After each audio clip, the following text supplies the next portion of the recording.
에스겔서 40장 9절부터 나가겠습니다.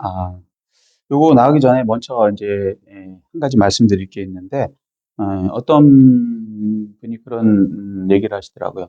에스겔서의 성전하고 요한계시록에는 21장 이후에 나오는 그 새 예루살렘 성전하고 같은 거 아닙니까? 라고 이제 이렇게 생각을 물어보더라고요. 그래서 제가 처음에도 밝혀드렸지만 에스겔 성전하고 요한계시록 21장의 그 새 예루살렘 카인론의 세계는 완전히 다르다고 말씀드렸는데, 그 다른 게 너무너무 많죠.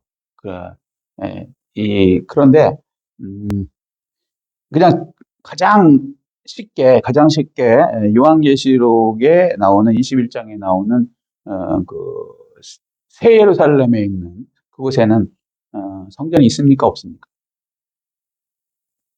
없습니다. 그럼 에스겔서 성전은 성전이 있습니까? 없습니까? 있습니다. 어느 정도 에스겔서에 나온 성전이 있습니까? 에스겔서의 40장부터 48장까지 아주 구체적으로 동문은 어쩌고 서문은 어쩌고 남문은 어쩌고 거기에 담은 뭐 3m고 거기에 또 올라가는 게 동문 올라가는 데는 계단이 7개가 있고 올라가면 또 뭐 바깥들이 있고 그 안쪽에 보면 또 동문이 있고 서문이 있고 남문이 있고 또 거기 또 올라가는 계단이 있는데 요번에 7개가 아니고 8개고 그 안에 들어가면 안뜰이 있고 그 안에 있고 또 번제단이 있고 하나하나 숫자로 얘기하고 또 뭐 방향은 어떻고 그 용도는 어떻고 이렇게 구체적으로 얘기해 놓지 않습니까? 그러니까 더 얘기하실 필요가 없어요. 완전히 다른 겁니다. 그런데 혹시라도 몰라서 요한계시록 21장 22절을 제가 읽어드릴게요. 어, 21장 21절부터 그 12문은 12진주니 각 문마다 한 개의 진주로 되어 있고 성의 길은 맑은 유리 같은 정금이더라. 자, 요거 무슨 얘기인지 아시겠죠? 자, 그다음에 22절입니다. 성 안에서 새 예루살렘 성 안에서 내가 성전을 보지 못하였다. 새 예루살렘 성전의 성전이 가장 중앙에 있어야 되지 않습니까? 에스겔서에 따르면은 그죠? 땅 분배하는데 그 가운데 성전이 있는 거니까 가장 센터에. 자, 그런데 그게 없대요. 이유는 주 하나님 곧 전능하신 이와 및 어린 양이 그 성전이심이라. 그래서 예수님과 하나님이 그 어린 양 예수 그리스도가 성전이기 때문에 성전이 없다라고 말씀을 분명히 요한계시록 21장 22절에 말씀해주고 계시는 것입니다. 그러니까 성경을 읽잖아요. 그냥 내 생각으로 믿지 마세요. 그냥 성경을 그대로 믿으십시오. 예.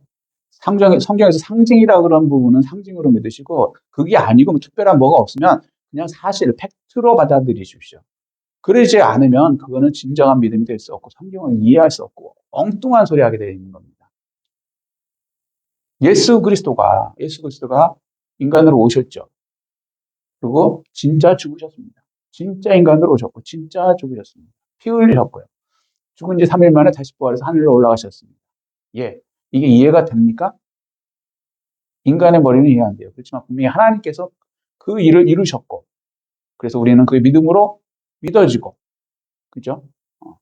그렇게 될 때, 그게 팩트로 받아질 때, 예수 그리스도의 죽음과 부활과 또 행하심이, 오심이 팩트, 사실로 받아들이는 사람에 한해서만 예수를 믿을 수 있습니다. 근데 그거를 그냥 내가 이해가 안 돼요. 죽었다 어떻게 살아? 이런 뭐랄까, 한신대계열 이름 뭐라 그래요. 하여튼 그런 신학, 자유신학, 이런 것으로 믿는 사람들은요, 자기들은 예수를 믿는다고 할지 모르지만, 성경으로 볼 때는요, 그분들은 가짜 믿음, 그냥 아는 거죠. 그럴 거라는 거죠. 그분들은 구원을 받았다고 볼 수가 없다라고 저는 분명히 생각합니다. 왜? 하나님의 말씀을 1.1획도 더하거나 빼지 말고 그대로 받아들일 때 그때 나에게 믿음이 오는 것이고, 세상도 마찬가지예요. 사실로 받아들일 때 그걸 믿을 수 있는 거지, 그건 그냥 얘기야 라고 했을 때, 그걸 그냥 상징이야 했을 때 그 상징을 실제로 받아들이는 사람이 있을 수 있습니까? 불가능한 거 아닙니까? 예. 더는 얘기하지 않겠습니다. 자, 그래서 에스겔서 성전은 천년왕국 성전이고, 어디서 이루어집니까? 구체적으로 그러잖아요. 예수님께서 올라가신 때 사도행전에 그대로 말씀하시잖아요.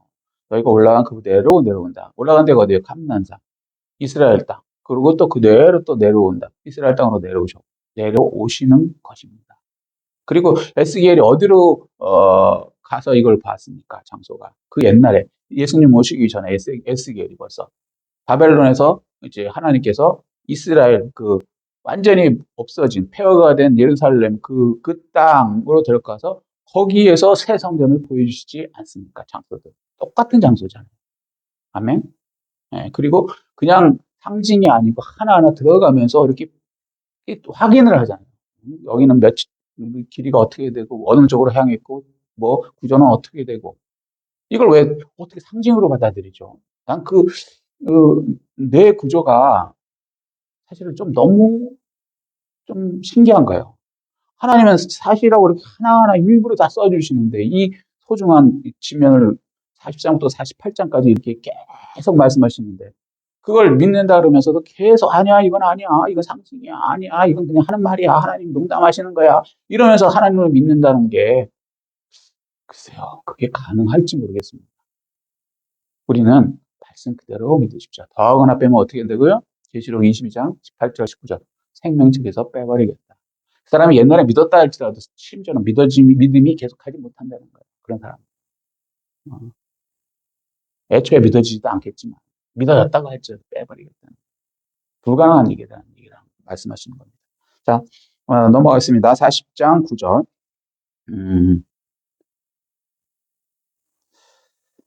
에스겔 40장 9절은 동문 현관의 최종적인 크기를 말하는데 그것에 두 개의 기둥의 치수를 기록해 놨습니다. 그래갖고 이게 사실이라는 것을 아주 구체적으로 나타내는 거죠. 그리고 성전의 문지기나 경비원이 머무는 초소 이런 것이 있다라는 것까지 아주 구체적으로 얘기해 놓고 있는 것입니다. 각각의 길이가 한 장대, 나비가 한 장대. 그러니까 문지기 각각의 방 길이가 한 장대라면 6척. 6척은 우리 미터로 환산하면 3미터 정도 돼요. 약. 그 3미터, 3미터 되는 정방향의 그러한 초소가 있다는 거, 방이 있다는 거예요. 그게 이쪽으로 셋, 이쪽으로 셋, 6개가 있다라고 분명히 말씀해 주고 있는 것입니다. 그리고 벽 사이에도 5척. 그러니까 두께가 있을 거 아닙니까, 방에. 얼마나 이게 정확합니까? 그죠? 상형을 이렇게 하지 않습니다. 정확하게 이 50cm 정도 두께가 되네. 50cm면 적지 않죠? 이 정도 되나? 모르겠네요. 굉장히 두꺼운 벽이죠. 지금 현대 집도 이렇게 이 정도는 되는 거로 알고 있거든요. 이거 안 되죠. 어떻게 보면. 근데 어쨌거나 50cm? 이 정도 되나? 하여튼 그건 뭐 중요한 게 아니니까. 아주 분명하게 알려주고 계시는 겁니다. 그래서 구조물이 얼마나 튼튼하고 견고한지를 다시 한번 강조해주고 그것에 관해서 말씀해 주고 계시는 겁니다. 40장 9절 앞문의 현관은 또 측량하니 8척이요. 문 벽은 2척이라. 그 문의 현관이 안으로 향하였으며. 그러니까 문의 현관 8척, 8척이면 한 4m 정도 되겠네요. 그죠? 8척 정도. 뭐 두께까지 합치면 그 다음에 두께는 2척이다. 그러니까 그래서 합치면은 이거 지금 계산하니까 복잡한데 하여튼 뭐 그 정도 된다고 하고요. 이렇게 분명하게 어떤 경계가 있다는 거예요. 현관문은 또 안쪽을 향했다라고 말합니다.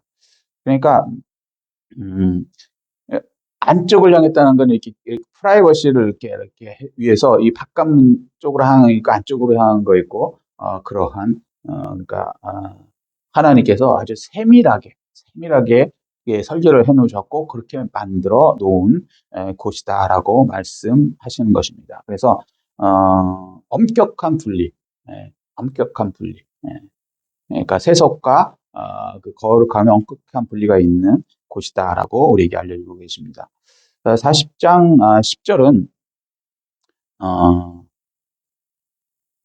새 성전의 동쪽 구조를 묘사하는 내용의 이제 일부가 계속 이제 되는데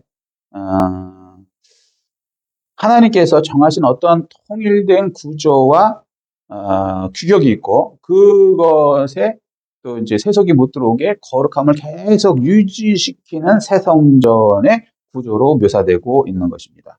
그러니까 이스라엘이 망한 이유가 뭡니까? 혼합주의, 대강대강. 이 경계가 없어요. 세속하고. 그래서 우상도 뭐 문화라는 이름으로 받아들이고. 왜 이렇게 대강대강 해갖고 들어오면 융화가 돼갖고 예수를 믿게 된다. 그렇습니까? 아니죠. 예수님은 믿음으로 믿는 거지. 어떤 뭐 그냥 들어와서 대강 뭐 이렇게 해갖고 설득해갖고. 아니에요. 믿음으로 믿는 겁니다. 아멘. 그리고 자기 죄를 깨달을 때, 그때 예수 그리스도가 구주인 것을 스스로 고백할 수밖에 없는 거고. 그래서 완전히 세속하고 구분된 어떠한 성전의 거룩함이 유지되는 상태가 되어야 한다라고, 그것이 유지되어야 우상 숭배의 길로 빠지지 않고 그것이 계속 올바른 성전이 된다라고 계속 강조하고 계시는 것입니다.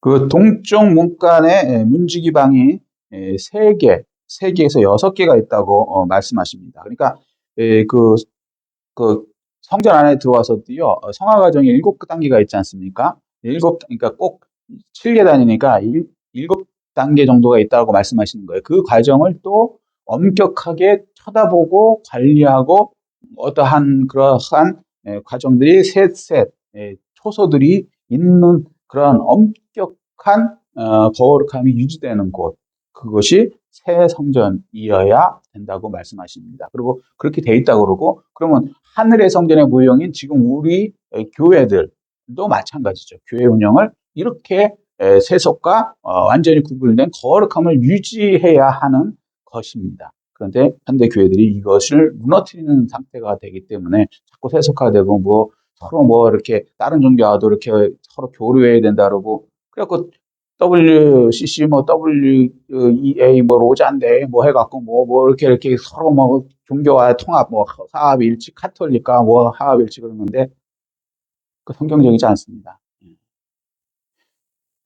형제가 연합한다는 의미는 그런 뭐 비슷한 류의 이단과 아니면 뭐 저기 다른 종교 이슬람 카톨릭은 완전 이단입니다. 하여튼 이런 거랑 이렇게 연합하는 것을 형제가 연합한다고 그러잖아요. 형제는 뭐예요? 핏줄이 같아야죠. 피가 같아야 돼요. 피. 생명이 같아야 돼요. 피가 생명이 뭡니까? 오직 예수 그리스도. 예. 아버지의 DNA를 그대로 받아야 친아들 아닙니까? 아멘. 그렇게 된 그 형제끼리 연합이 되는 거죠. 같은 DNA. 예수 그리스도만이 오직 구주이신 것을, 말씀만이 100% 온전한 것을 인정하는 그러한 사람끼리 연합이 되는 것을 연합이라 그러는 거지. 그냥 에큐메닉할식으로 대강 전도하기 위해서는 이런 것도 필요하고 저것도 필요하고. 아니에요. 전도는 우리가 하는 게 아닙니다. 우리는 말씀을 전하는 것이고, 그죠? 영생을 주시기로 작정된 자는 다 믿더라. 예. 구원하시는 건 하나님의 능력이고 은혜인 거예요. 그걸 받아들이는 사람은 받고 못 받아들이면 못 받아들이는 거지. 우리가 말 잘한다고, 저희가 말 잘한다고 예수 믿겠습니까? 저를 만난 사람이? 지금 제가 하나님에게 사람 구원하게? 그런 거 아니에요. 우리는 그냥 스피커로서 하나님의 말씀대로 전하는 거예요. 다 조금 더 부드럽게 전할 수 있고, 뭐, 예화될 수 있고, 이거 사람마다 조금씩의 그런 건 있지만, 그 핵심적인 그 예수 그리스도를 전하는 거지, 그 외에 다른 것을 통해서 뭐 대강 이렇게, 그러면 결국엔 혼합주의 되고 무너지게 되는 것입니다. 지금 한국교회가 그것 때문에 무너진 거고, 전 세계 교회가 사실은 서구 교회들, 미국 교회들, 또 여러 가지 교회들이 무너지고 있는 이유가 이것 때문입니다. 그래서 에스겔서를 통해서 하나님께서는 미리 다 말씀해 놓고 계시는 거예요. 거룩하면 계속 경계가 분명해야 되고, 그 경계는 뭐예요? 르하흐. 성전의 탐, 르하흐. 성령. 예. 그것을 경계를 딱 해놓으시지 않았습니까? 인위적으로 사람이 막 끌어 집어넣는 게 아니라는 말씀을 하고 계시는 겁니다. 자, 4장 10절. 그 동문의 문지기 방은 왼쪽에 셋이 있고 오른쪽에 셋이 있으니, 무슨 말인지 이해되시죠? 그 셋이 각각 같은 크기요. 각각 같은 거예요. 근데 요거 조금 있으면 나오지만 다음에 넘어가겠습니다. 그 좌우편 벽도 다 같으면, 그러니까 문지기 방이 있으면 거기에 이제 벽 두께가 있을 거 아닙니까?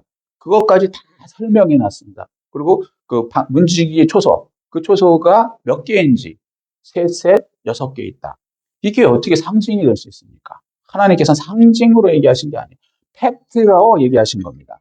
자, 그러니까 하나님께서 팩트로 얘기하시면 그냥 사실로 얘기하시면 사실로 받을 수 있는 사람만이 예수 그리스도를 구주로 받아들일 수 있고 그 거룩함을 유지할 수 있는 겁니다. 거기에 이해가 안 된다고 거기다가 뭐 과학적인 지식을 집어넣고 뭘 이렇게 섞어갖고 뭐 다윈하고 이렇게 다윈의 진화론하고 대강 성경을 섞어갖고 뭐 유신 진화론이니 뭐 별의별 뭐 하여튼 뭐 그런 식으로 자유신학이니 뭐 해방신학이니 뭐니 해갖고 그렇게 이렇게 해갖고 대강 이렇게 그러다 보면 나중에 이제 이 사람도 뭐 여러 산 중에 하나인데 그냥 올라가다 보면 하나님에 만난다 뭐 이런 식의 혼합주의로 사탄의 세력들은 교묘하게 끌고 가고 그 거짓말에 속아서 서구 기독교와 우리에게 전해진 그런 먼저의 그 교회들이 무너진 거 아닙니까? 근데 놀라웠게 우리 대한민국도 안타깝지만은 그러한 영향을 다시 받아서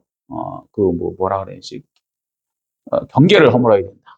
교회와 세속의 경계를 말이었죠. 교회와 세속은 완전히 다른 겁니다. 그 성령이 담이 있는 거예요. 못 들어가요. 그렇게 될 때 그게 거룩함이 유지가 되는 거죠. 거룩함이 유지가 안 되면 마치 바닷물이 있는데 우리를 고기로 표현하지 않습니까? 내가 사람 잡는 어부를 널 삼겠다고 예수님께서 베드로를 얘기하실 때 고기를 얘기하지 않습니까? 쉽게 얘기해서. 네, 물속에 사는 고기지만 물속에서 양분을 먹고 살고 뭐 그렇게 살지만 그 고기 안에 물이 침투가 되면 어떻게 됩니까? 그 고기는 죽죠. 물속에 살지만, 세속에 살지만, 세상에 살지만 우리는 거룩함을 유지할 때만이 진짜 물고기인 하나님의 백성으로 살아남을 수 있고 오히려 우리가 세상의 세속에 있는 사람들을 잡아서 먹을 수 있죠. 잡아서 먹는다는 건 뭐 죽인다는 얘기 그런 얘기가 아니고 하나님의 사람으로 이렇게 이렇게 잡아와서 하나님의 사람으로 이렇게 하나님께 이렇게 데려와서 구원받는데 이렇게 도움 주는 그런 사람이 될 수 있는 것이죠. 예. 여기까지 하겠습니다.